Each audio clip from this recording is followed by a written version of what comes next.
On va continuer avec un petit exercice de marche en laisse. Alors une marche en laisse, je vous rappelle très rapidement la base, même si normalement vous connaissez tous, on leur demande simplement de ne pas tirer, ce n'est pas une marche au pied. Alors, Cannelle, elle a tendance en mode boulot à se mettre en marche au pied. Et en l'occurrence, on veut simplement une marche en laisse, pas une marche au pied. Je vous préviens que sur ma vidéo à moi, ça risque d'être une marche au pied. Je la connais un peu. Ce que vous allez faire, c'est tout simplement leur ajouter un petit peu de distraction de manière artificielle, exactement comme on l'a fait sur le rappel.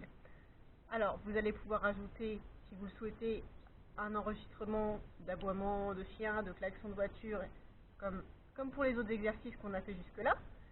Et vous pouvez aussi rajouter des petites distractions dans l'environnement, des distractions physiques, j'entends. Alors là, moi par exemple, j'ai mis quelques jouets qui traînent par terre, même si ça ne devrait pas trop distraire Cannelle, elle n'est pas du tout intéressée par les jouets. Quelques gamelles avec des petites friandises dedans. Un petit slalom. Alors sur votre slalom, on est d'accord, le chien ne tire pas, mais vous ne tirez pas non plus votre chien. Si vous avez des changements de direction à faire, vous l'appelez, vous ne le tirez pas.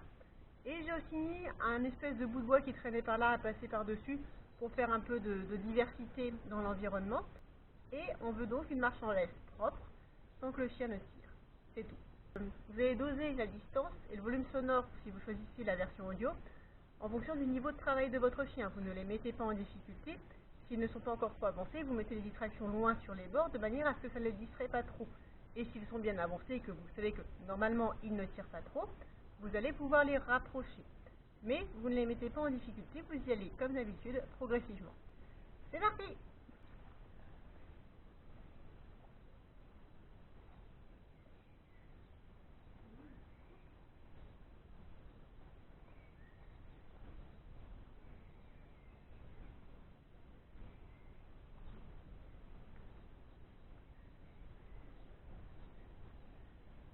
Comme d'habitude, comme une marche en laisse sur distraction, si votre chien tire pour atteindre quelque chose qui l'intéresse, vous faites en sorte qu'il ne l'atteigne pas, vous attendez qu'il détende la laisse, s'il ne le fait pas, vous le rappelez joyeusement, et une fois la laisse détendue, vous le laissez y accéder.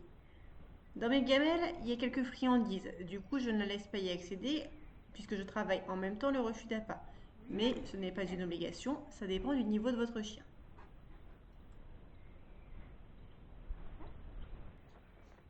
Pour Ginny, qui est moins avancée que Cannelle sur le travail du refus d'appât, je n'ai pas mis de friandises dans les gamelles pour ne pas la pousser à la faute. Les gamelles sont vides.